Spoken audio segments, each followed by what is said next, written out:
to get some wheel clearance. Yeah. So it's, what day is it today? 7th of April. Yeah. So this is the project so far on the brain scrambler that has been 2 months in so far, trying to get the Lotus chassis. The problem that we're dealing with at this moment in time, as you can see from this picture, this is an original 360. And as you can see from the picture there, pop it there, look. As you can see from the picture, the clearance here, the original Ferrari wheel can move perfectly clear of the actual chassis of the vehicle. The trouble that we've got is, as you can see, this is all the original Peugeot monocoque front arm, which means that you'd have absolutely no deflection, which is quite clearly shown there. This is the original Peugeot inner wing, and that's the actual structure. As you can see, the tyre, as it stands in the correct ride height for the Ferrari, is right hard up against it, which means that all this front arm needs to go back. So the plan is, we're going to be cutting up through here, and we're going to have to try in some way, shape or form to move this arm in that direction. And what we're ultimately aiming to do is to mimic this section here, move that over, and then that means that this section is all clear, so the suspension wheel deflection can come up inside the arch, not touch anything. As you can see here, I mean, this is the modified end sills which my dad's been working on. These cutouts here are for the clearance for the Ferrari door skin that goes on. You can see the lip over here for the original Peugeot door. When the skin goes on, this aperture has to be cut out, so when the door opens, it can open into that hole without actually fouling the bottom of the door skin. So that's been the project over the past week or so, as you've seen from the pictures on the site.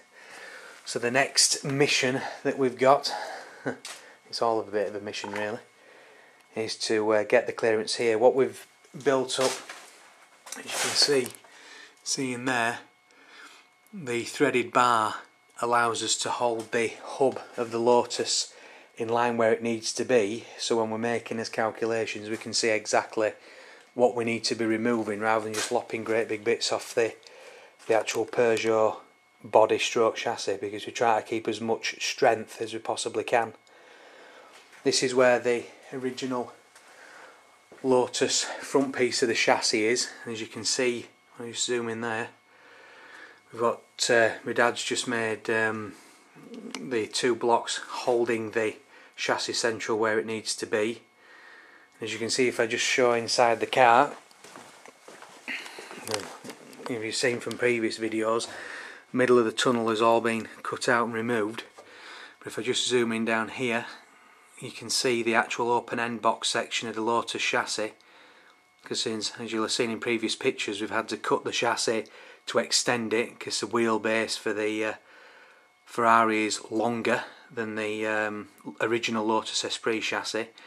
And this section here, the top, that's going to have to be folded back. Again, we're going to try and keep the strength there, but lift that up so we've got the space to join the back end of the chassis, which is currently lying dormant here in the back, with the front. We've currently got an engineering shop on with making the plates which will make the two back together, and all the rest of the cradle work that you can see here is just literally holding what is left of the original Peugeot front end in place, because all this is basically is going to go. It's not needed, it doesn't connect onto the Ferrari wings of the kit, so this is just rudimentary, just to hold everything in place and keep some strength while we're making all the modifications. Dad's finished the end caps here, so these have all been moved back in from where the original Peugeot sill ends are. The original Peugeot sill ends were out here, so this has all been modified to bring them back in again for the clearance on the wheels. It's all very well and good having clearance when they're in a straight line, but obviously you have to factor in that when you've got them on full lock, you know, big wheels and tyres have got to avoid the body. These have just been finished off tonight. We've just put some etch primer on there so rust doesn't develop on them. And again, these are like on the other side, the clearances there for the doors on the driver's side. So slowly but surely, the back end of the original body has now been removed.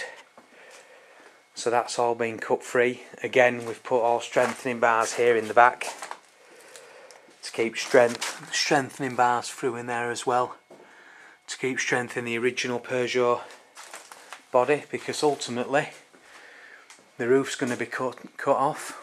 We have to cut through all the pillars here, which is a long way off it stands at the moment, but we've put all these bars in there to stop the original body folding like a banana, because obviously all the boot floors removed, because this will be a proper mid-engined or rear-engined, however you want to call it, sports car, unlike the original kit that just has the front-engined Peugeot.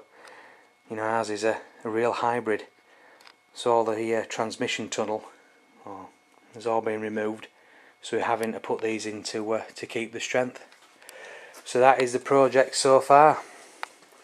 So keep viewing, and I'll update the website with some more videos. And until then, we'll see you in the next video. Do we have a wave, Father Bear? See you later.